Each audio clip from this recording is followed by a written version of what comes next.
Okay, good morning to everyone. Welcome to Learners Academy. Good morning, sir. Good morning. Good morning. Good morning, sir. So, how was your Sunday? सबने बहुत मस्ती करी Sunday को? Yes, sir. बहुत मस्ती करी। और पढ़ाई? पढ़ाई बिल्कुल नहीं करी? हाँ जी। बिल्कुल पढ़ाई नहीं करोगे तो फिर नेक्स्ट टाइम से संडे को ऑफ नहीं रखेंगे, फिर संडे को भी पढ़ाएंगे। ठीक है। Sunday is a fun day, no doubt, but थोड़ी बहुत पढ़ाई भी करनी है बिकॉज बच्चों अब हम बच्चे नहीं रहे हैं ना। मैं आपको बच्चों बच्चों बोल रहा हूँ बट हमको भी आपको भी पता है कि अब हम बच्चे नहीं रहे। क्लास 9th में आने के बाद अब हम बड़े हो गए है ना, अब हम मैच्योर हो गए। अपने को पढ़ाई तो छोड़नी ही नहीं है, चाहे से संडे हो, होली हो, दिवाली हो, बर्थडे हो, शादी हो, कुछ भी हो घर में, हमको पढ़ाई डेली करनी है, चाहे से थोड़ी सी करो। ठीक है ना। बताए आपको मार्क्स अच्छे किसके आते हैं और बोर्ड एग्जाम्स में कौन मेरिट में आता है? वो नहीं आता है जो 4-4, 5-5, 10-10 घंटे पढ़ता है, वो कभी नहीं आता है। जो रेगुलर पढ़ाई करता है वो ही हमेशा सक्सेसफुल होता है। चाहे से आधा घंटा ही करो, चाहे से 1 घंटा ही करो, लेकिन रेगुलर होनी चाहिए। मतलब पढ़ाई के लिए आपको किसी को कॉम्प्रोमाइज ना करना पड़े। ऐसा नहीं हो कि बर्थडे पार्टी है तो चलो आज पढ़ाई छोड़ देते हैं, नहीं। पहले पढ़ाई फिर बर्थडे पार्टी। चाहे से 1 घंटा आधा घंटा रोज की पढ़ाई करनी है, पर रेगुलर तरीके से करनी है। ठीक है बच्चों? Yes, sir. Okay, so let us move to exercise 1.5। इससे पहले हमने इसके कुछ जो ऑपरेशंस के रूल्स थे वो सीखे थे कि रूट में नंबर्स को कैसे मल्टीप्लाई करते हैं। रूट वाला रूट वाले से अंदर मल्टीप्लाई होता है और बाहर वाला बाहर वाले से मल्टीप्लाई होता है। ये सारी चीजें सीखी थी हमने, और भी कुछ ऑपरेशंस हमने सीखे थे। तो उसके बेसिस पे ये कुछ क्वेश्चंस हैं जो हमको सॉल्व करने हैं। शुरू करें? Yes, sir.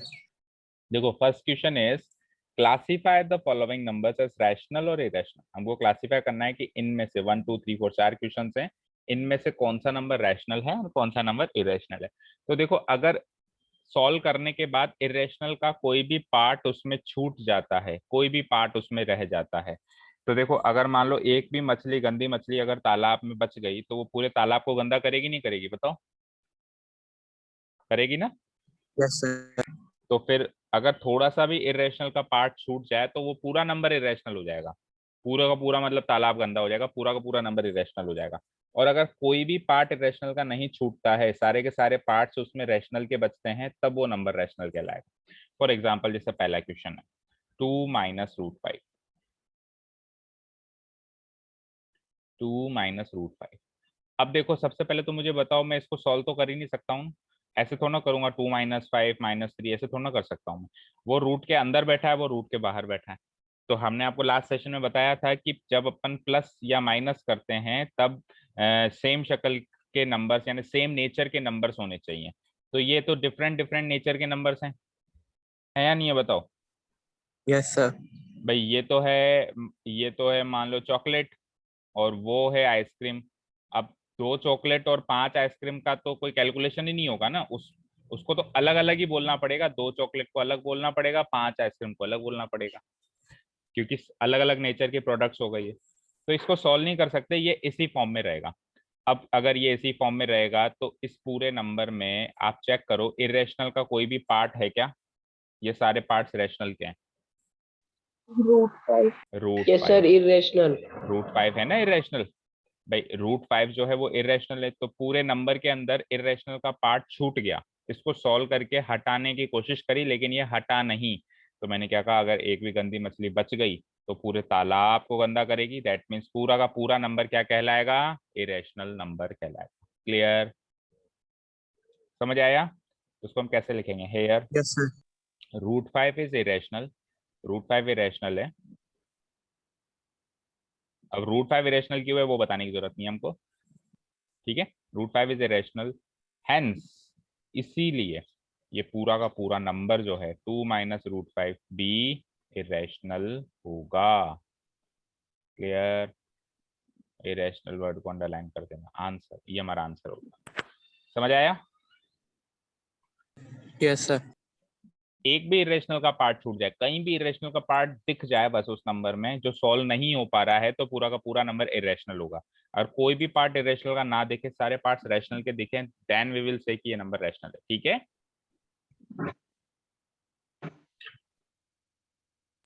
Yes sir. ठीक है। सेकंड ट्राई करते हैं। सेकंड है 3+√23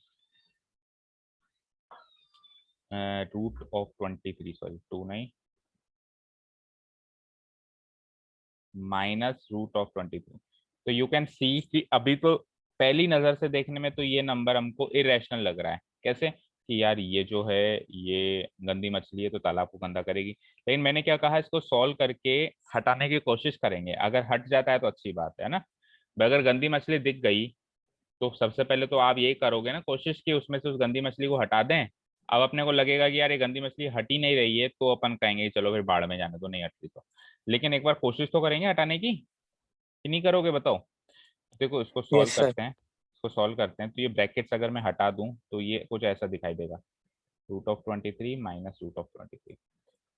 अब कोई भी नंबर सेम शक्ल का, बिल्कुल एग्जैक्टली सेम शक्ल का, एग्जैक्टली सेम शक्ल का, एक बार प्लस में और एक बार माइनस में दिखे तो कट जाता है कि नहीं कटता है।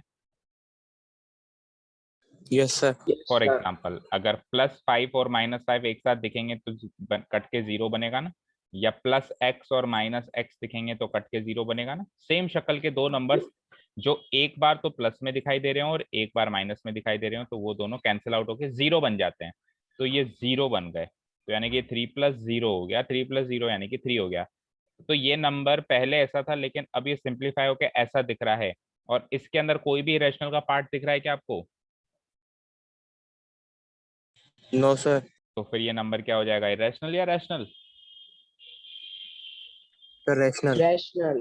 तो ये नंबर रैशनल हो जाएगा। तो अब आप समझ गए होंगे ना कैसे हम चेक करेंगे। ठीक है, तो हम लिखेंगे हेयर, हेयर 3 इज रैशनल। 3 जो लास्ट आंसर आया वो तो रैशनल है, 3 is rational, so the given number is rational. तो गिवन नंबर जो भी था ऊपर वो सारा का सारा क्या है, रैशनल, इज रैशनल। रैशनल को अंडरलाइन कर दो, this is our final answer. Clear? ठीक है, यस सर। चलो अब देखो यहाँ पे थर्ड क्वेश्चन में जो है √7 से √7 कट जाएगा, क्योंकि डिनोमिनेटर न्यूमरेटर में सेम शक्ल की अगर कोई आदमी बैठा है, फॉर एग्जाम्पल 2x/3x हो तो x से x कटेगा नहीं कटेगा?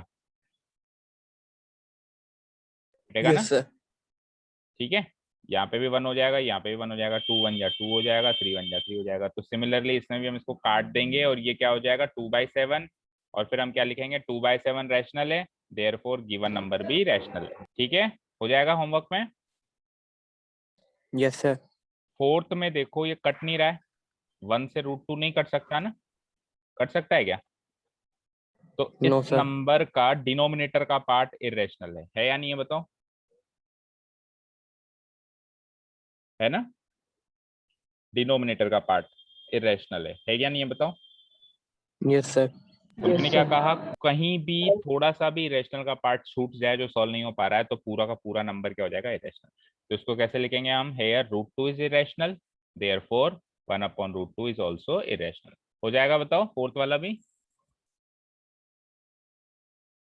Yes sir. Yes sir. Okay, fifth देखो, मैंने आपको हमेशा से बताया है कि पाई, पाई को भी एक इरेशनल नंबर माना जाता है। बताया कि नहीं बताया? जब इरेशनल रैशनल की क्लासिफिकेशन देख रहे थे, इंट्रोडक्शन देख रहे थे, तो हमने सीखा था ना कि pi is also an irrational number. सीखा था कि नहीं सीखा था, बोलो? Yes yes sir. तो अगर पाई इरेशनल है तो 2 पाई भी इरेशनल हो जाएगा, क्योंकि इरेशनल वाला पार्ट तो छूट गया ना, छूटा नहीं छूटा? अगर ये ऐसा कुछ होता है 2 पाई/पाई होता तो पाई से पाई कट जाता, लेकिन ऐसा कुछ है नहीं, ये पाई नहीं हट रहा है, ये इसको हटा नहीं सकते, ये छूट गया, एक तरीके से छूट गया, तो ये पूरा नंबर भी क्या हो जाएगा, इरेशनल हो जाएगा। Is that clear? तो क्वेश्चन नंबर फर्स्ट का थर्ड फोर्थ एंड फिफ्थ आप मार्क करो, पेयर वर्क में अच्छे से होमवर्क में करके आओगे स्टेप बाय स्टेप। आंसर्स तो हमको पता चली गए, ये इरेशनल, ये रैशनल और ये दोनों भी इरेशनल, तीन तो इरेशनल हैं और ये दोनों बस रैशनल हैं। क्लियर? अब इसको स्टेप बाय स्टेप आपको पेयर में करके आना है। हो जाएगा? बोलो हो जाएगा?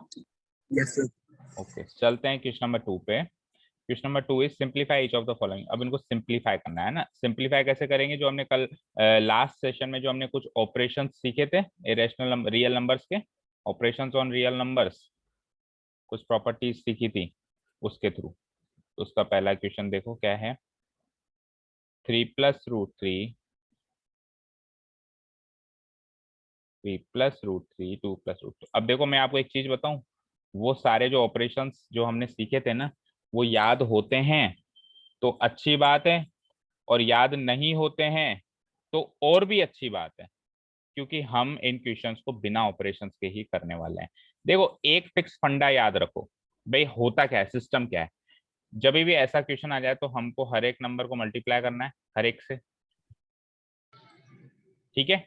और मल्टीप्लाई करना आपको आना चाहिए कि मल्टीप्लाई कैसे होता है। रूट का नंबर रूट से कैसे मल्टीप्लाई होगा, रूट का नंबर नॉन रूट के नंबर से कैसे मल्टीप्लाई होगा, ठीक है। चलो इसको मल्टीप्लाई करते हैं।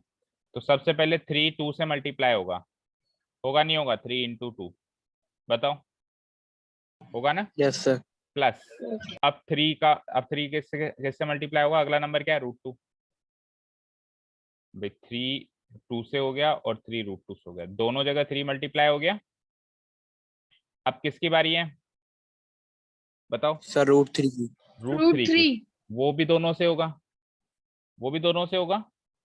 Plus √3 × 2 plus √3 × √2। बताओ यहां तक कोई डाउट?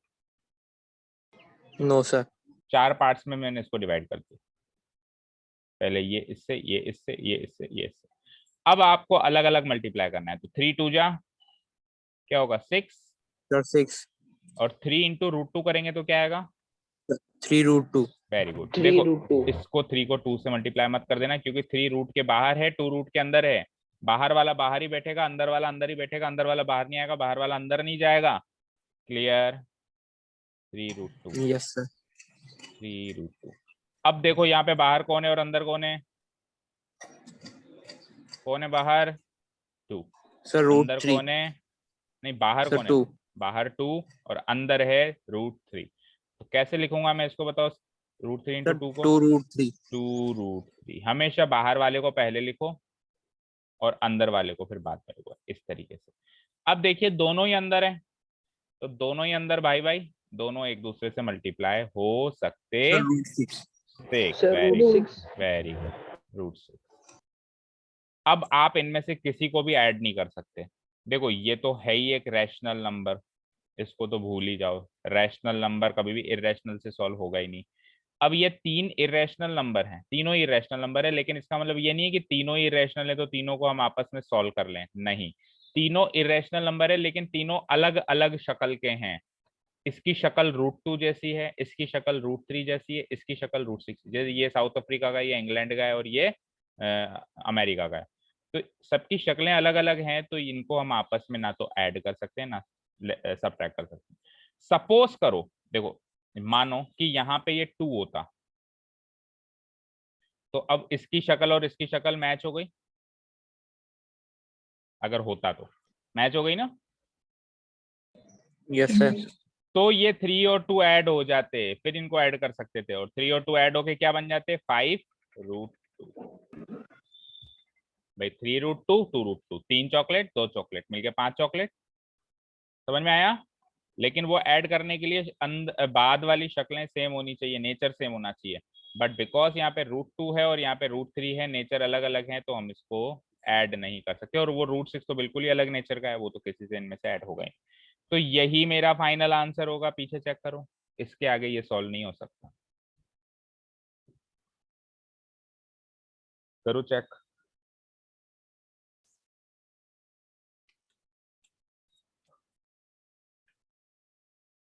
Yes sir. यही है, यस सर। ठीक है। अब देखो यहाँ पे एक चीज और ध्यान में रखो, ये जो चीज है नीचे, ये एग्जैक्टली ऊपर वाली चीज के बराबर है, इसी की तो फॉर्म है ये। इसी की तो सिंप्लीफिकेशन फॉर्म है।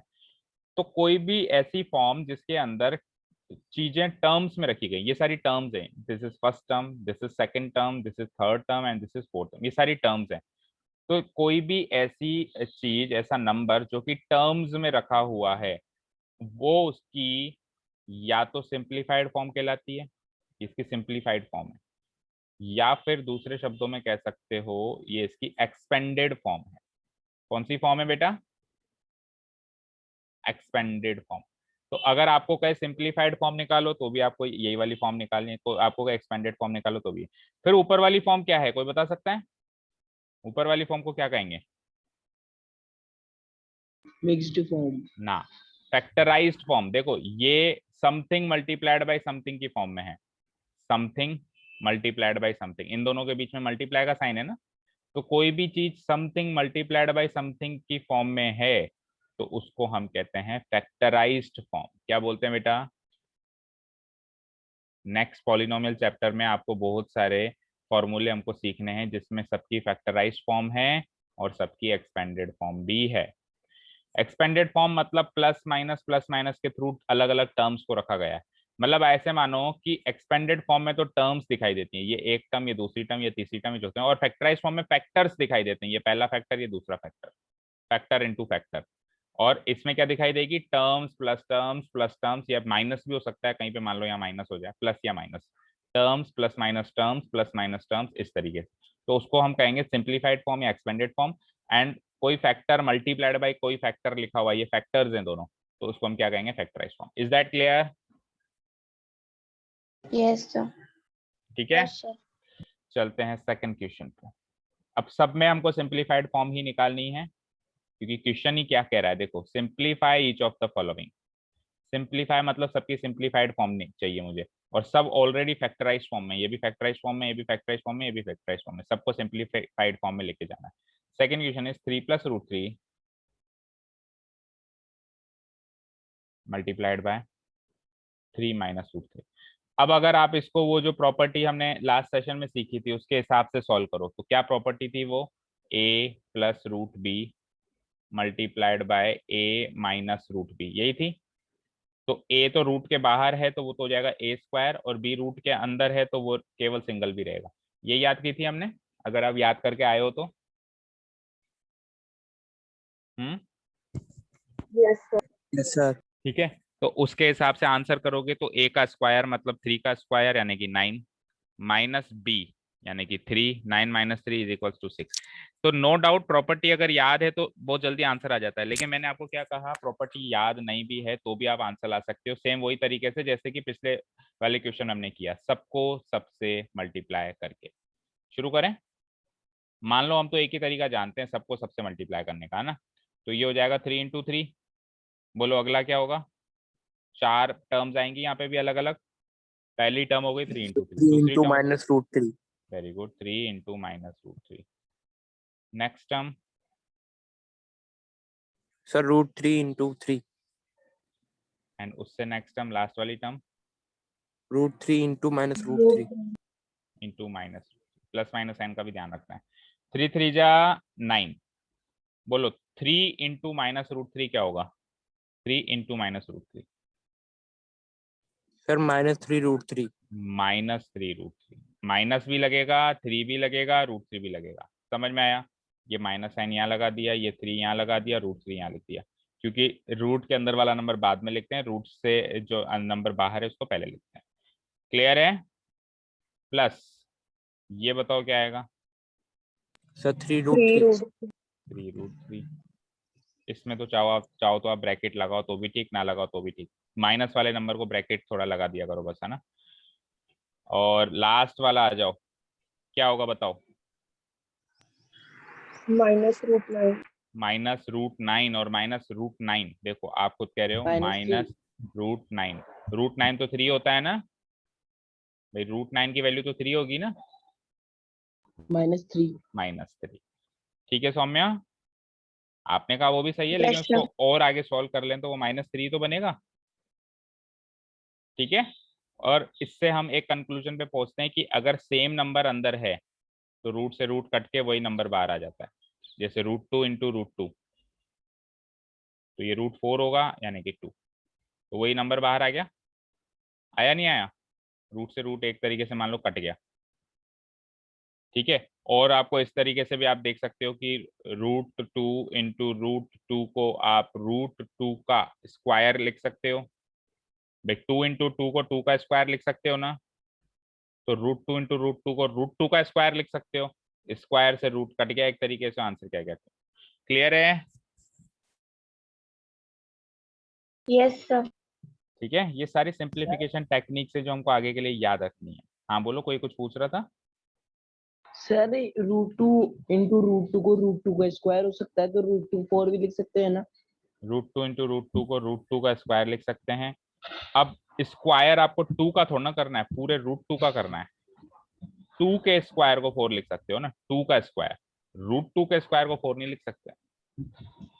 समझ में आई बात? सर आप ऐसे लिख सकते हो कि आप 2 का स्क्वायर लिख लो और रूट लगे रहने दो। देखो रूट को लगे रहने दो और ये 2 का स्क्वायर कर दो 4, तो भी आंसर 2 ही आएगा। समझ में आई बात? सर भाई ये स्क्वायर आप कर दो 2 का और ये रूट जो लगा हुआ है वो लगे रहने दो, तो भी आंसर है 2। कुल मिला के हर तरीके से आंसर 2 ही आ रहा है। Yes sir. और बताओ, और कोई पूछ रहा था कुछ? सर ये आखिरी के अंदर आपने ब्रैकेट के अंदर ये 3 मल्टीप्लाई माइनस ओ, हम्म ये आखिरी की डिजिट है ना, उसको हम्म। आपने आंसर के अंदर -3 क्यों लिखा? देखो माइनस तो इसलिए लगेगा क्योंकि ये माइनस है, ठीक है। अब माइनस को तो चलो यहाँ लगा दिया, बचा क्या? बचा √3 इंटू √3। अब इसको किसी भी तरीके से कर लो, चाहो तो उसको √3 का स्क्वायर करके कर लो, स्क्वायर से रूट कटा 3 आंसर आया। ऐसे नहीं समझ में आया तो अंदर से अंदर वाला मल्टीप्लाई करके देख लो, अंदर से अंदर वाला मल्टीप्लाई हो जाता है ना, तो √9 हो गया, 3 3 जा 9 होता है, और √9 जो होता है वो 3 होता है। बोलो, तो हर तरीके से ये 3 तो आ रहा है, और माइनस तो लगेगा यस क्योंकि सर। एक नंबर माइनस का है तो माइनस तो लगेगा ही लगेगा। अब समझ में आया सभी को? Yes sir. ठीक है। अब आप यहाँ पे देखो, सेकेंड एंड थर्ड टर्म तो हो गई कैंसिल आउट, सेम शक्ल सेम शक्ल, एक बार माइनस एक बार प्लस, कैंसिल आउट हो गई। Yes sir.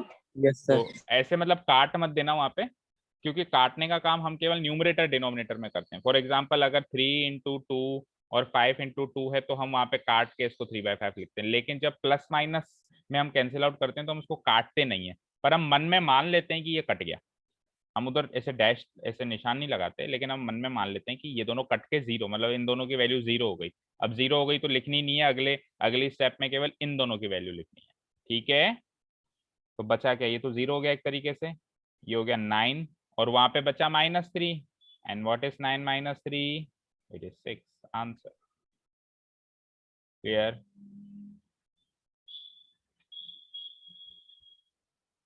Yes sir.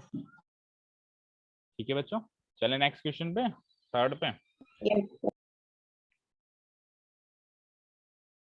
Third question is √5 plus √2 का होल स्क्वायर। ये भी बेटा फैक्टराइज फॉर्म ही है, ऐसे मत समझना ये एक्सपेंडेड फॉर्म है, क्योंकि होल स्क्वायर लगा हुआ है। तो होल स्क्वायर का मतलब क्या होता है? इसी नंबर को इसी नंबर से मल्टीप्लाई करना है। √5 प्लस √2 को √5 प्लस √2 से ही मल्टीप्लाई करना है, इसका मतलब यही होता है, यस सर। ठीक है। अब आप चाहो तो इसको ऐसे खोल के लिख लो, √5 प्लस √2 इंटू √5 प्लस √2, और फिर वो का वही काम कर लो, सबको सबसे मल्टीप्लाई करके आंसर ला सकते हो। ये तरीका भी वैलिड है, लेकिन जब भी किसी नंबर का होल स्क्वायर हो तो बेटर तरीका ये होता है कि हम उसको a प्लस बी के होल स्क्वायर की आइडेंटिटी से सॉल्व करें, ये बेटर तरीका होता है, ठीक है बेटा। जब भी किसी नंबर का होल स्क्वायर लिखा हुआ हो तो हमारे लिए बेटर तरीका क्या है? भाई सपोज करो सर फर्स्ट आपको, आइडेंटिटी। हाँ आपको मान लो लिखा हुआ है x प्लस वाई का होल स्क्वायर, तो हालांकि आप इसको ऐसे भी सॉल्व कर सकते हो कि x plus Y into X plus Y 2 बार लिख लो और फिर सबको सबसे मल्टीप्लाई करा के आंसर ले आओ। वो भी कर सकते हो, करने में गलत नहीं है, लेकिन बेटर तरीका और ज्यादा अच्छा तरीका क्या माना गया है कि अगर होल स्क्वायर लिखा हुआ है तो आइडेंटिटी से इसको एक्सपेंड करो। आइडेंटिटी क्या होती है? a प्लस बी के होल स्क्वायर की, a square plus 2ab plus B square, यही होती है, होती यस नहीं यस सर। होती? सर। तो इसको आइडेंटिटी से एक्सपेंड करो, तो ए स्क्वायर, तो ए का मतलब पहली टर्म, बी का मतलब दूसरी टर्म, तो ए स्क्वायर मतलब पहली टर्म का स्क्वायर, राइट। पहली टर्म क्या है, √5, तो √5 का स्क्वायर, ये तो हो गया ए स्क्वायर एक तरीके से, प्लस 2ab, यानी 2 इंटू ए मतलब पहली टर्म, इंटू बी मतलब दूसरी टर्म, और लास्ट में होता है B square, A square plus 2ab plus B square मतलब दूसरी टर्म का होल स्क्वायर। समझ में आया अच्छे से बताओ। देखो ये तो है ए स्क्वायर, ये है 2ab और ये है plus B square. Clear, clear है यहाँ तक? चलो यस बताओ, सर। √5 का होल स्क्वायर क्या होता है? सर 5। 5, और रूट से 5 स्क्वायर कट गया 5। और इधर अब बताओ कौन किससे मल्टीप्लाई होगा, ये इससे होगा, ये इससे होगा, ये इससे होगा, कौन किससे मल्टीप्लाई होगा बताओ इस वाली टर्म में? ये पूरी एक ही टर्म है, याद रहे, ये यहाँ से लेके यहाँ तक पूरी एक टर्म है, क्योंकि टर्म पता है अलग कब होती है, जैसे ही प्लस माइनस साइन दिखता है, जब हमको प्लस माइनस साइन दिखता है उसके बाद वो टर्म चेंज हो जाती है। तो यहाँ से लेके यहाँ तक प्लस माइनस साइन यहाँ पे दिखा है, तो ये यहाँ पे जाके टर्म चेंज होके दूसरी टर्म हो रही है। तो इसको इससे या इसको इससे सॉल्व नहीं करना है, ये एक टर्म है अलग सॉल्व होगी, ये एक टर्म है अलग सॉल्व होगी, और ये एक टर्म है अलग सॉल्व। प्लस माइनस साइन पे हमेशा टर्म अलग हो जाती है। क्लियर है? Yes sir. चलो Yes, इसको sir. अलग सॉल्व करो, तो इसको अलग सॉल्व करेंगे तो आप मुझे बताएंगे कि कौन किससे मल्टीप्लाई होगा, क्योंकि 3 नंबर्स मल्टीप्लाई हो रहे हैं इस टर्म के अंदर, तो कौन किससे मल्टीप्लाई होगा और कौन किससे नहीं होगा वो बताओ। सर √5 और √2 हम्म, दोनों मल्टीप्लाई होंगे, पर √2 रूट के अंदर है। मल्टीप्लाई नहीं होगा। हाँ, और ये मल्टीप्लाई होकर रूट के अंदर ही रहेंगे, है ना? अंदर वाला अंदर वाले से मल्टीप्लाई होगा और अंदर ही रहेगा, बाहर नहीं आ सकता। ठीक है ना? 2√10।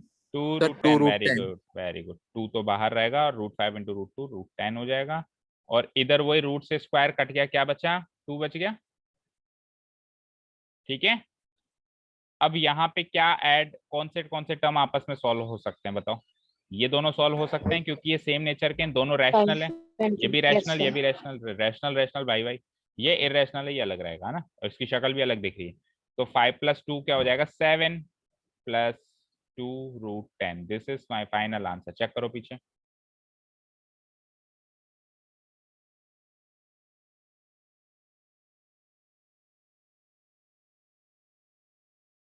Yes sir. ठीक है बच्चों, समझ आ रहा है सबको अच्छे से? Yes sir. शिखी आपको समझ में आ रहा है? Yes, sir. Okay, and Saumya? Yes, sir. ठीक है, यश आपको आ रहा है? यस सर आ रहा है। ठीक है, चलो चलते हैं नेक्स्ट क्वेश्चन पे, last question, fourth one. Fourth one is √5 - √2, √5 + √2। Again इसको हम आइडेंटिटी से भी सॉल्व कर सकते हैं, और जो सदाबहार तरीका है सबको सबसे मल्टीप्लाई करने वाला, उससे भी कर सकते हैं। तो सदाबहार तरीका तो यहाँ पे क्या कहता है कि सबको सबसे कर दो मल्टीप्लाई, वो तो ऑप्शन है ही हमारे पास। लेकिन अगर आइडेंटिटी हमको दिख जाए तो फिर कर लेनी चाहिए। तो आप देखो ये कौन सी आइडेंटिटी से मैच कर रहा है? a - sir b second. Into whole a square. + b, a - b into a + b क्या होता है? a स्क्वायर - b स्क्वायर होता है, यस सर। होता है ना? ये a है, ये b है, यस ये सर। a है, ये b है। a - b into a + b हमेशा क्या होता है? a स्क्वायर - b स्क्वायर होता है। यानी कि मुझे a का, हाँ आइडेंटिटी से ही कर रहा हूँ ना, a का स्क्वायर मतलब √5 का स्क्वायर, -b का स्क्वायर मतलब √2 का स्क्वायर। आंसर सॉल्व हो जाएगा। √5 का स्क्वायर 5, √2 का स्क्वायर 2, दोनों जगह स्क्वायर से रूट कट गया, 5 - 2 इज 3। आंसर। तो कोई अगर आपसे पूछता, देखो कोई अगर आपसे पूछता है कि ये रैशनल है या इरेशनल, तो आप पहली नजर में कह देते सर इरेशनल है, लेकिन देखो फाइनली ये रैशनल है या नहीं है? Yes sir. तो पूरा सॉल्व करने के बाद डिसीजन लेना है कि रैशनल की, हालांकि इस क्वेश्चन में पूछ नहीं रहा आपसे कि रैशनल इरेशनल है, लेकिन क्वेश्चन पूछ ले तो पूरा अच्छे से सॉल्व करके फिर ही डिसीजन लेना है। Is that clear? Yes sir. Yes, clear to ऑल? Yes, sir. ओके चलो, ये तो हो गए हमारे क्वेश्चंस। चलते हैं अब आगे, डिलीट कर दूं इन सबको, अच्छे से नोट डाउन कर लिया? चलते हैं next Yes, part. sir. Question number third is, देखो, रिकॉल का मतलब होता है याद करो। याद करो पाए को हमने क्या कहा था, एक pi is defined as the ratio of the circumference of a circle to its diameter.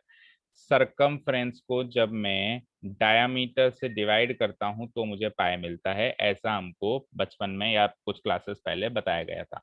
बताया गया था क्या? बिल्कुल बताया गया था। देखो सी का मतलब होता है 2 पाई आर सर्कमफ्रेंस, डी का मतलब होता है 2 आर, काटो आर से आर, 2 से 2 पाया बचेगा।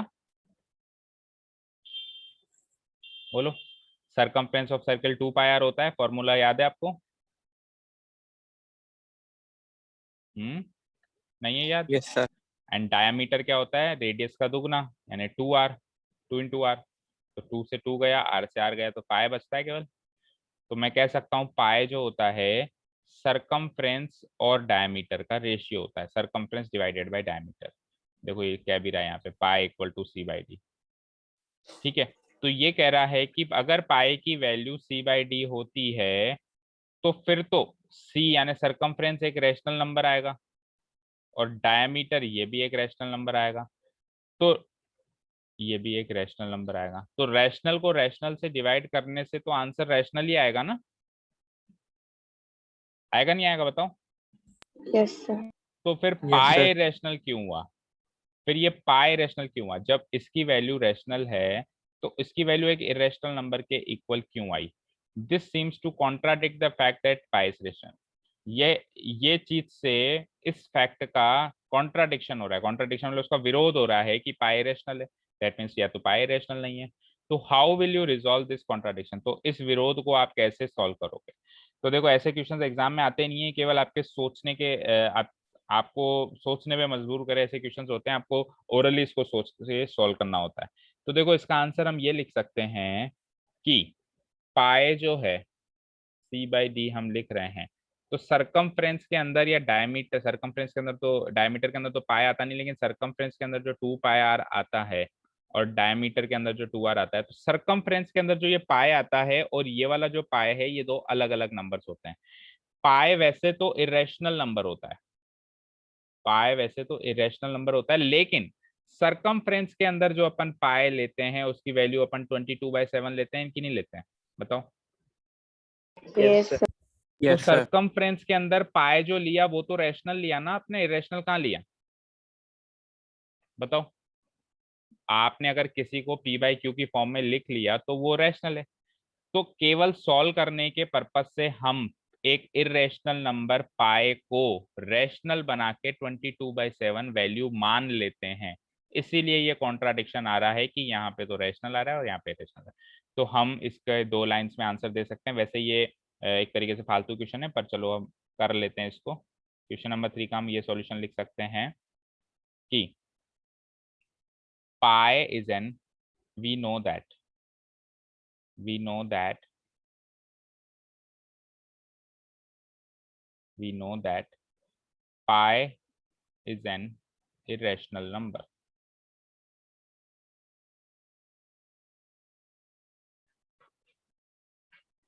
But for the sake of finding a value, of finding a rational value, एक रैशनल वैल्यू निकालने के लिए, एक रैशनल वैल्यू निकालने के लिए हम पाई की वैल्यू हमेशा 22/7 मान लेते हैं। We always take the value of pi, take the approximate value of pi. हम एक अप्रोक्सीमेट वैल्यू मान लेते हैं, लेकिन वो उसकी एक्चुअल वैल्यू नहीं है। Take the approximate value of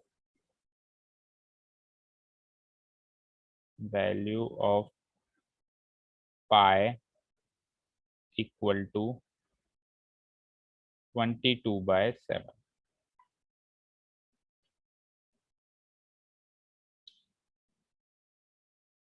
So in that case it becomes rational। तो जैसे ही हम उसकी वैल्यू 22/7 यानी 22/7 ले रहे हैं तो वो रैशनल बन जाता है, इट बिकम्स रैशनल। हैंस इसीलिए, hence C upon D, C upon D, hence C लिख लो पहले, तो हैंस द सर्कमफ्रेंस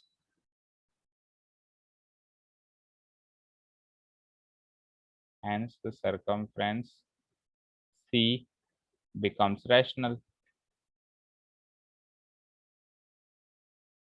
क्योंकि सर्कमफ्रेंस के अंदर अपन 2 पाई आर में पाई की वैल्यू 22/7 ले लेते हैं, तो उससे वो पाई भी रैशनल हो जाता है और वो सर्कमफ्रेंस भी रैशनल हो जाता है। hence the circumference C becomes rational and also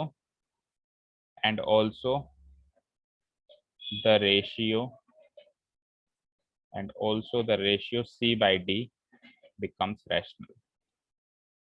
That's it, बस इतना ही लिखना है हमको। एक बार लिख लो, फिर एक बार फिर से समझा देते हैं इसको।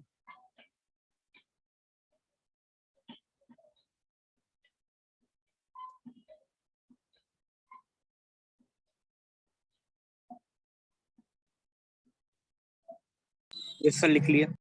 सभी ने लिख लिया?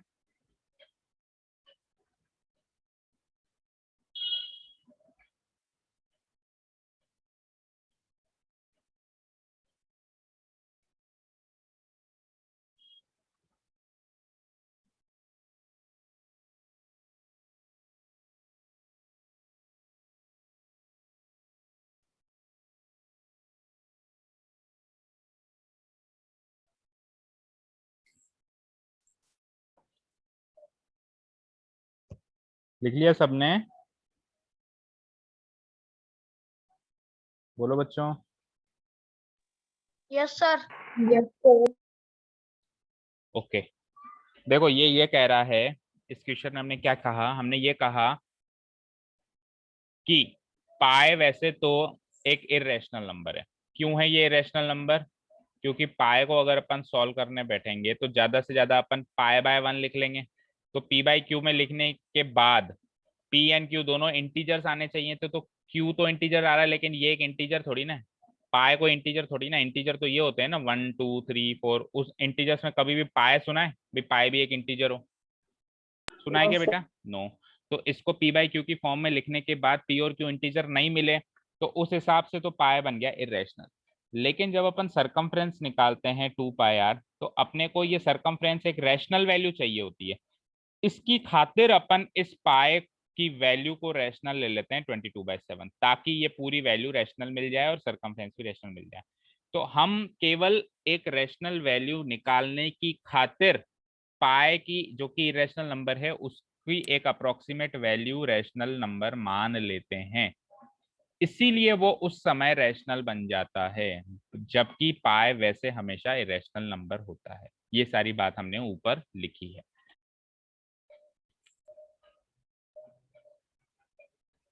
सो is it clear to everyone of you ना? समझ में आ गया ना अच्छे से हमने क्या Yes, डिस्क्रिप्शन sir. दिया इसका? वैसे मैंने आपको बताया कि ये एग्जाम मटेरियल वाला क्वेश्चन है नहीं, पर फिर भी चलो आपके बुक में था तो थोड़ा सा हमने समझा के 2 लाइनें लिख ली। ठीक है, बस समझ लेना है, बस इससे ज्यादा इस क्वेश्चन में हमको ज्यादा कुछ नहीं सोचना है। क्लियर है? अच्छा, इससे जो नेक्स्ट क्वेश्चन है इसको डिलीट कर दूं? सबने नोट डाउन कर लिया? Yes sir. इससे जो नेक्स्ट क्वेश्चन है वो हमने पहले ही किया हुआ है, शायद आज से 4-5 क्लास पहले। रूट ऑफ 9.3 को हम कैसे नंबर लाइन पे रिप्रेजेंट करते हैं, किया हुआ है कि नहीं किया हुआ है? बताओ। Yes sir. Yes sir. Semi circle बनाया था ऐसे करके। अब पहले मुझे बताओ उस क्लास में कौन कौन नहीं था, मतलब कुछ बच्चों ने लेट ज्वाइन किया, कोई हो सकता है एब्सेंट भी हो, तो बताओ उस क्लास में कौन कौन नहीं था जिसमें हमने ये वाला क्वेश्चन सॉल्व किया था? कौन कौन नहीं था वो बताओ। ये सब लोग सर थे? मैं नहीं था। मैं मतलब नाम बताओ ना। श्रेष्ठ। श्रेष्ठ नहीं था। और शिखी आप थे क्या? Yes, sir. आप थे? आपने ज्वाइन कर लिया था क्या उस टाइम?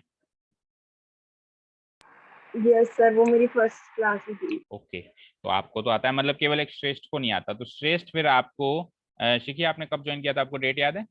उस डेट की वीडियो आपको श्रेष्ठ आपको देखनी है। आपको अगर याद है तो ठीक है, नहीं तो आप मेरे को मैसेज करना, मैं चेक करता हूँ, आपको उस दिन का लिंक भेज देता हूँ। उस दिन की वीडियो आपको देखनी है, और ये क्वेश्चन आपके लिए होमवर्क है श्रेष्ठ। बस उस वीडियो को आप वॉच करो, उस वीडियो से आपको पता चल जाएगा कि हमने कैसे क्लास में इस क्वेश्चन को सॉल्व किया था, कॉम्पस एंड स्केल की मदद से, रूलर की मदद से। ठीक है, हो जाएगा, बोलो श्रेष्ठ। और फिर भी ना Yes, समझ sir. आए, फिर भी ना समझ आए, वीडियो देख के वैसे तो समझ में आ ही जाएगा क्योंकि हमने बिल्कुल उसको पूरा 1 घंटा लेके उसको सॉल्व किया था। फिर भी अगर ना समझ आए तो फिर यू कैन कॉन्टैक्ट मी, फिर आप मुझे फिर से बता देना, तो मैं आपको फिर से समझा दूंगा, कोई प्रॉब्लम नहीं है। ठीक है, चलें लास्ट क्वेश्चन पे, एक बार आप ट्राई करना अगर हो जाता है। ठीक है, Yes, sir. Last question is rationalize. अब ये अच्छा क्वेश्चन है, इसको इंपॉर्टेंट मार्क करो। पहले तो मीनिंग समझते हैं, रैशनलाइज का मीनिंग क्या होता है। आपको इसमें डिनोमिनेटर को रैशनलाइज करना है। चलो वो तो डिनोमिनेटर को करना है कि न्यूमरेटर को करना है वो तो बाद की बात है। सबसे पहले तो ये सोचो या ये बताओ अगर किसी को पता है तो, कि रैशनलाइज करने का मतलब क्या है। What is meant by rationalising something. किसी को भी रैशनलाइज करने का मतलब क्या होता है। सर उसको रेशनल फॉर्म में करना। Very good Saumya. वो अभी इरेशनल फॉर्म में है, देखो सबके डिनोमिनेटर इरेशनल फॉर्म में है या नहीं है। यस सर है। Yes, sir. इन सबको रैशनल बनाना है, this is our task. Rationalize the denominators, or the denominators of each of these questions are in irrational form. You have to convert them into rational form. That is the meaning of rationalization. समझ में आया। Rationalisation का मतलब कि rational form में convert करो, that is rationalise. अच्छा, अक्सर हम क्वेश्चंस के बीच में, अभी तो चलो आप इसको रैशनलाइज करना अभी मैं सिखा ही रहा हूँ, जब हम क्वेश्चंस को सॉल्व भी करते हैं तो कई बार ऐसी सिचुएशन आ जाती है कि हमको डिनोमिनेटर को रैशनलाइज करना पड़ जाता है। इवन कई बार ऐसी सिचुएशन भी आ जाती है जिसमें न्यूमरेटर को भी रैशनलाइज करना पड़ जाता है। तो न्यूमरेटर को भी रैशनलाइज कर सकते हैं, ऐसी बात नहीं है, अगर वो इरेशनल फॉर्म में है। अभी तो ये ऑलरेडी रैशनल फॉर्म में है, वन रैशनल नंबर ही होता है। ठीक है, तो अभी तो कुछ नहीं करना है इसमें, बाकी न्यूमरेटर को भी रैशनलाइज करना पड़ जाता है। अच्छा, एक चीज और, क्या होता है कई बार डिनोमिनेटर को रैशनलाइज करना के चक्कर में, यानी कि डिनोमिनेटर को रैशनल नंबर बनाने के चक्कर में न्यूमरेटर इरेशनल बन जाता है। यानी कि अभी न्यूमरेटर रैशनल है, डिनोमिनेटर इरेशनल है। हमारा टास्क क्या है, हमको क्या काम दिया है। जैसे बिग बॉस देखते हो ना, उसमें हमको एक टास्क मिलता है तो हमको वो काम करना ही होता है एनी हाउ, उसके लिए चाहे से कुछ भी करना पड़े।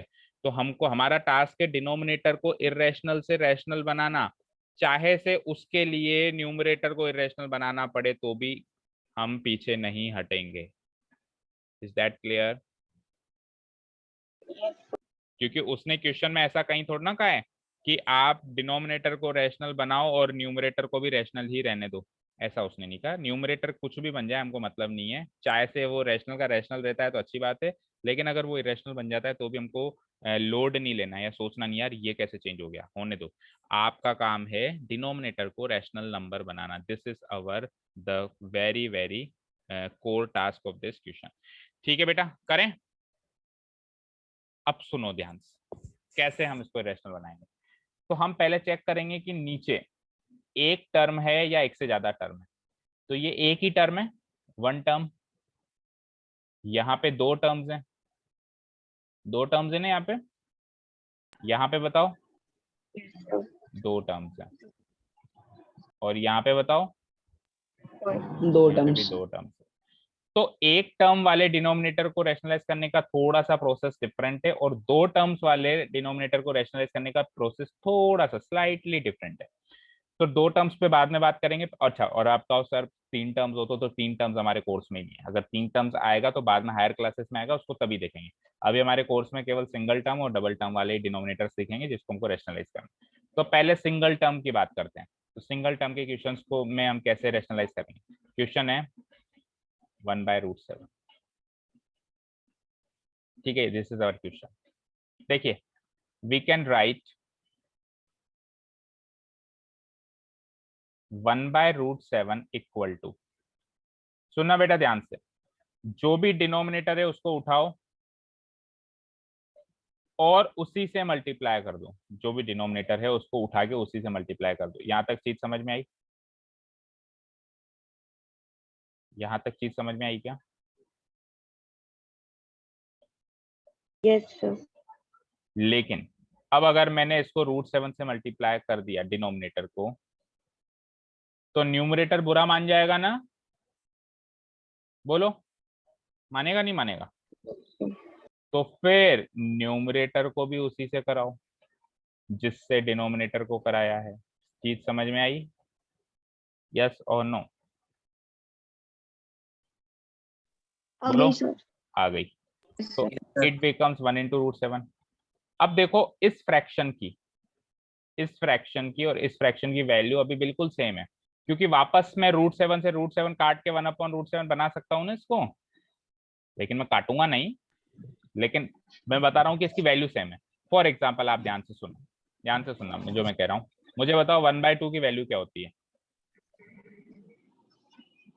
बताओ 1/2 की वैल्यू क्या होती है? 0.5. 0.5। Very good. अगर मैं 1 को भी 2 से मल्टीप्लाई करा दूं और नीचे डिनोमिनेटर को भी 2 से मल्टीप्लाई करा दूं और ये 2/4 बन जाए, तो 2/4 की वैल्यू भी 0.5 ही होती है क्या? Yes, sir.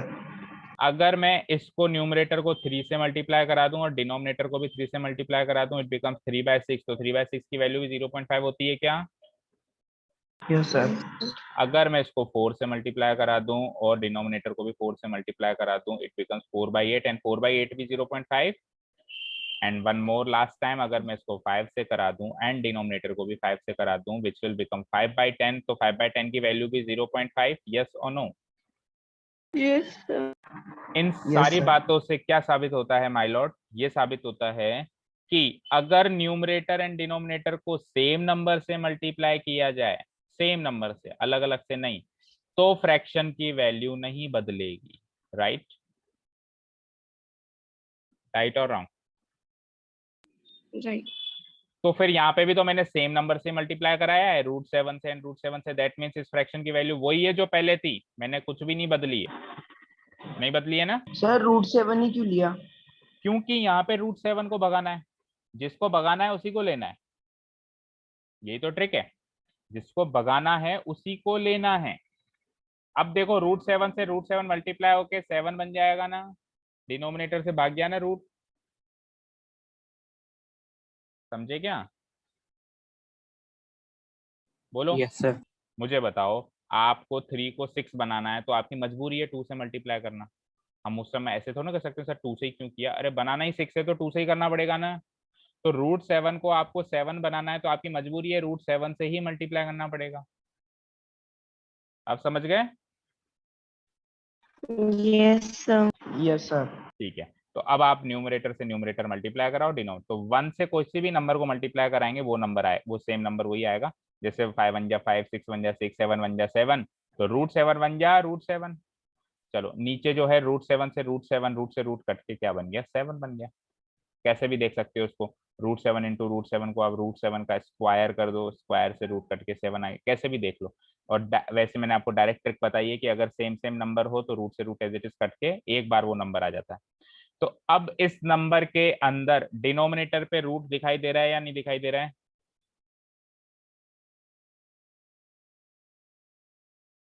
अब इस नंबर में कहीं डिनोमिनेटर में रूट है क्या? No, sir. दैट मीन्स ये नंबर रैशनलाइज हो चुका है, रैशनल नंबर बन चुका है। Yes or no? Yes, sir. हालांकि ऐसा करते टाइम, ऐसा करने के प्रोसेस में ऊपर वाला नंबर इरेशनल हो गया ना? हुआ नहीं हुआ? बोलो हुआ या नहीं हुआ? न्यूमरेटर जो है वो 1 से एक रैशनल Yes, नंबर sir. से, तो होता है तो होने दो मेरी बला से, मुझे क्या मतलब, मेरा काम था इसको रैशनल बनाना, इसको मैंने रैशनल बना दिया। Is that clear? ऊपर वाले की टेंशन मत लेना, ठीक है? ठीक है क्या? Yes sir. ओके, तो ये मेरा फाइनल आंसर है, सर ठीक है? हाँ बोलो। सर √7 को √7 से मल्टीप्लाई करेंगे तो 7 आएगा क्या? और क्या आएगा आप बताओ? √7 इंटू √7 जो होगा वो √49 नहीं होगा? ऐसे देख लो, और √49 को 7 नहीं लिख सकते? चलो अगर ऐसे समझ नहीं आया तो इसको 2 स्टेप्स में कर लो। इसको √7 को की 7 की जगह √49 कर लो। भाई अंदर वाला अंदर वाले से मल्टीप्लाई हो सकता है क्या बेटा, बताओ? और 49 बन सकता है क्या? बोलो Yes, यस sir. और नो। तो ये रूट Yes, sir. 49 हो गया। अब रूट 49 तो सॉल्वेबल है ना, √7/7। अभी ठीक है, अब तो समझ में आ गया होगा। Yes, sir. ठीक है साहब, चलते हैं सेकंड क्वेश्चन पे। अब वो वाले क्वेश्चंस करेंगे जिसमें डबल टर्म्स हैं। तो डबल टर्म्स में हमको क्या करना चाहिए, कैसे करना चाहिए, ध्यान से सुनना। √7 माइनस √6 से नीचे क्वेश्चन है 1 divided by √7 minus √6। so we can write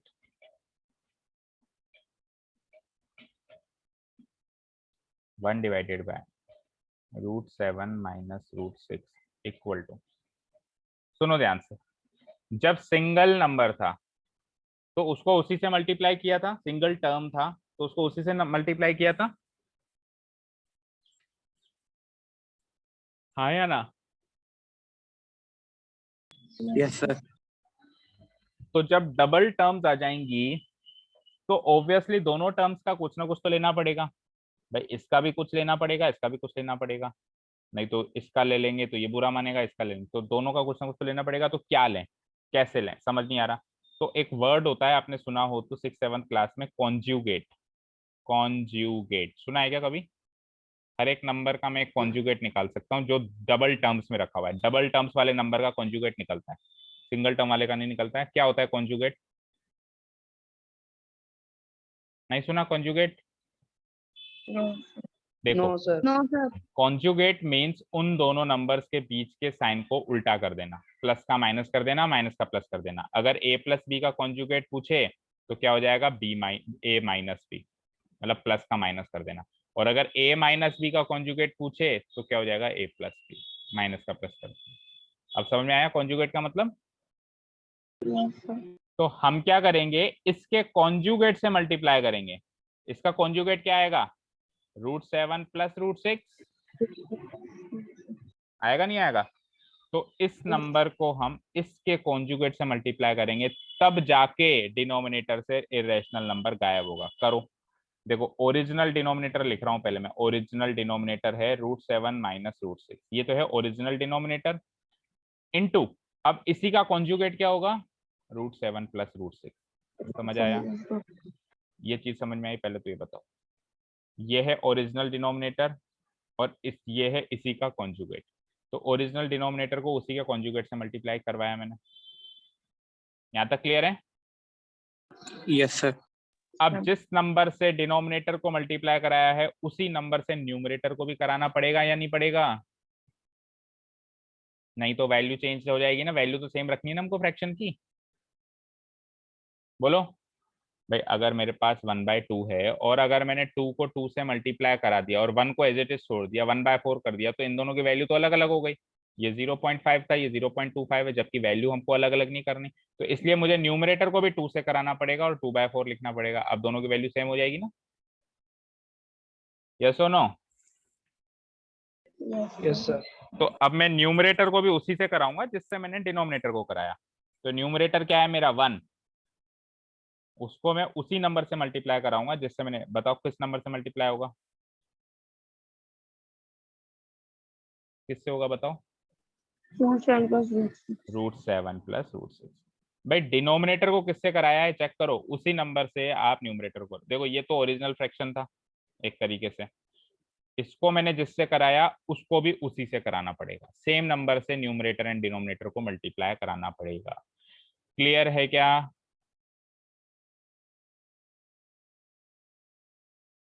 बोलो Hitendra. Yes sir. Hitendra clear है? शिखी समझ आ रहा है? ये बहुत इंपॉर्टेंट टॉपिक कर रहे हैं, ये आगे चल के 10th 11th 12th तक काम आएगा ये टॉपिक, और आगे भी काम आएगा, ध्यान से समझना। ठीक है, चलो जी, अब कर दो मल्टीप्लाई। अब कई बच्चे देखो क्या गलती करते हैं, इतना करने के बाद इसको इससे काट देते हैं। अरे इसको इससे काटना नहीं है, काटोगे तो वापस वही बन गया। हमने तो उल्टा इसको मल्टीप्लाई कराया है, इसको एक्सपेंड किया है, वापस मत उसको करो। आपको इस स्टेप के बाद क्या करना है, न्यूमरेटर को न्यूमरेटर से एंड डिनोमिनेटर को डिनोमिनेटर से मल्टीप्लाई कराना। अब 1 से किसी भी नंबर को मल्टीप्लाई कराओ, वो का वही नंबर आएगा। तो न्यूमरेटर में तो ये एज इट इज आ जाएगा √7 प्लस √6, नो चेंज। भाई 1 से मल्टीप्लाई कराएंगे वही नंबर आएगा। डिनोमिनेटर में ध्यान से सुनो, आइडेंटिटी बनेगी हमेशा a minus b, a plus b. अगर ये प्लस होता तो माइनस से मल्टीप्लाई कराता, और अगर माइनस है तो प्लस से मल्टीप्लाई करा रहा हूँ, तो हमेशा आइडेंटिटी बनेगी या नहीं बनेगी ए माइनस बी इंटू ए प्लस बी की? हमेशा बनेगी। Yes, sir. बनेगी। क्योंकि कॉन्जुगेट से मल्टीप्लाई कराओगे तो बनेगी बनेगी। अगर प्लस में गिवन होता तो माइनस से कराता तब भी बनती, माइनस में गिवन है तो प्लस से कराऊंगा तब भी बनेगी। और ए माइनस बी इंटू ए प्लस बी हमेशा क्या होगा? ए स्क्वायर माइनस बी स्क्वायर।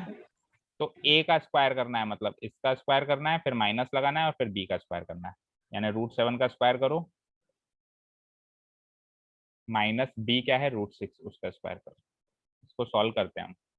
इसको सॉल्व करेंगे तो इट बिकम्स √7 प्लस √6 तो ऊपर है ही सही। √7 का स्क्वायर क्या होगा? √7 का स्क्वायर क्या होगा? 7 7। रूट से स्क्वायर कट गया ना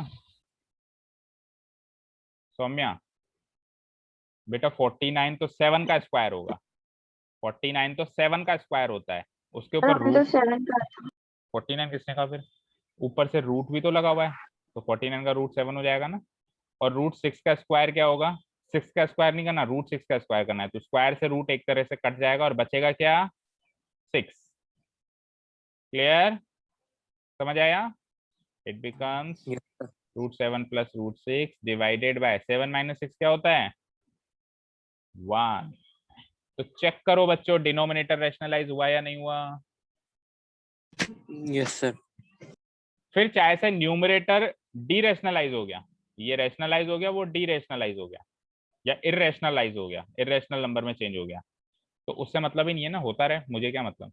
मुझे तो केवल इसको रैशनलाइज करना था, मैंने मेरा काम कर दिया बस, दैट इज द पॉइंट। पीछे आंसर मैच करो, यही आ रहा है क्या? अब चाहो तो आप इसको इसी फॉर्म में लिख सकते हो, नहीं तो आप इसको आगे सॉल्व कैसे करोगे कि 1 से हम किसी भी नंबर को डिवाइड करते हैं तो वही नंबर आता है, जैसे 5/1 5, 4/1 4, x/1 x। तो उसी तरीके से इस नंबर को 1 से डिवाइड करेंगे तो ये का यही नंबर आ जाएगा √7 प्लस √6। चाहे तो आप इस फॉर्म में लिख दीजिए इसको तो भी करेक्ट है, चाहो तो ऊपर वाली फॉर्म में लिख दीजिए तो भी करेक्ट। पीछे चेक करो किस फॉर्म में है, Sir, √7 plus √6.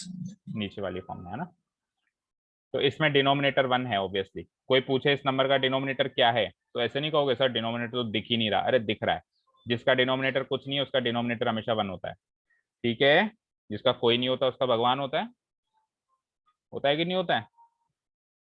तो जिसका कोई डिनोमिनेटर ना होता है Yes, उसका डिनोमिनेटर हमेशा 1 होता है। जैसे मैं पूछूं बेटा 5 का डिनोमिनेटर बताओ, तो आप क्या कहोगे? सर 5 को 5/1 लिख लो और 1 इसका डिनोमिनेटर हो गया। इजी। Yes, sir. ओके, तो दैट्स इट। इस तरीके से हम 2 टर्म्स वाले नंबर को रैशनलाइज करेंगे। समझ आया सभी को? Yes, sir. ठीक है, तो question number 3rd and 4th आप लोग होमवर्क में ट्राई करेंगे। आ जाते हैं तो अच्छी बात है, नहीं तो नेक्स्ट क्लास में आके पूछेंगे। ठीक है, हो गई एक्सरसाइज? Yes, sir. दोनों डबल टर्म्स वाले हैं बेटा, दोनों डबल टर्म्स वाले हैं, तो कॉन्जुगेट से मल्टीप्लाई करोगे। इसको तो किससे करोगे? √5 माइनस √2 से, नीचे भी और ऊपर भी, ऊपर करना मत भूल जाना नहीं तो गड़बड़ हो जाएगी। और इसको किससे करोगे? √7 बोलो प्लस प्लस, बोलो आगे 2 2। √2 मत लिख देना, 2 है तो 2 ही लिखना, नंबर नहीं बदल सकते अपन। √7 का √7 ही, 2 का 2 ही, बस साइन बदलना है। कॉन्जुगेट का मतलब minus becomes plus, plus becomes minus, that's it. और ऊपर भी फिर इसी से करना पड़ेगा, राइट? ठीक है, कर दोगे ना? ट्राई करके आना, नहीं आता है तो कोई बात नहीं है, जितना आता है उतना बता देना, मतलब जितना सॉल्व कर लो ना उतना स्क्रीनशॉट खींच के भेज देना और बता देना कि सर इससे आगे मुझसे नहीं हो रहा है, आप बता दो तो मैं बता दूंगा या फिर कल क्लास में बता दूंगा, लेकिन जितना हो उतना मुझे सेंड जरूर करना स्क्रीनशॉट लेके। क्लियर है? Yes sir. चलो, तो अब एक लास्ट एक्सरसाइज बचती है हमारी इस चैप्टर की, लॉज ऑफ एक्सपोनेंट्स। कल हम सीखेंगे पहले तो लॉज ऑफ एक्सपोनेंट्स क्या है, फिर इसकी एक्सरसाइज करके खत्म करेंगे। मुश्किल से 1 दिन में हो जाएगी, ये बहुत इजी एक्सरसाइज है, 1 ही दिन में खत्म करेंगे। और फिर उसके बाद क्या होगा सब जानते हैं, बताओ क्या होगा? टेस्ट। तो साथ के साथ पुराना भी 1-2 एक्सरसाइजेस भी रिवाइज करते जाया करो, ताकि एक फिर लास्ट दिन में पूरे एक ही दिन में बर्डन बढ़ जाता है, नहीं तो सारी 6 की 6 एक्सरसाइज रिवाइज करने का, तो थोड़ी थोड़ी रिवीजन करते रहा करो। ठीक है बच्चों? ठीक है, और कोई डाउट नहीं है? लीव कर लें? ठीक है, Yes, sir. Thank you so sir much एक फॉर। बार सारे होमवर्क क्वेश्चंस बता दीजिए आज के। फिर से बताएं, एक मिनट रुको, फिर बुक खोलने दो। जो बच गए बेटा सारे ही हैं, 1.5 पूरी करवा दी मैंने तो। 1.5 आ जाओ। एक क्वेश्चन हमने पहले कर ही रखा था, उसके अलावा सारी करवाई दी। श्रेष्ठ के लिए वो क्वेश्चन भी होमवर्क है, बाकियों के लिए वो क्वेश्चन होमवर्क नहीं है जिन्होंने कर ली थी। इसमें थर्ड फोर्थ फिफ्थ था, राइट है ना? बोलते जाओ, यही था ना? Yes. सेकंड क्वेश्चन तो पूरा ही करवा Yes. दिया मैंने, कुछ नहीं है उसमें होमवर्क। थर्ड क्वेश्चन पूरा ही करवा दिया, फोर्थ क्वेश्चन पहले ही कर रखा था, फिफ्थ क्वेश्चन में बस ये थर्ड एंड फोर्थ है, ज्यादा होमवर्क है नहीं। ठीक है,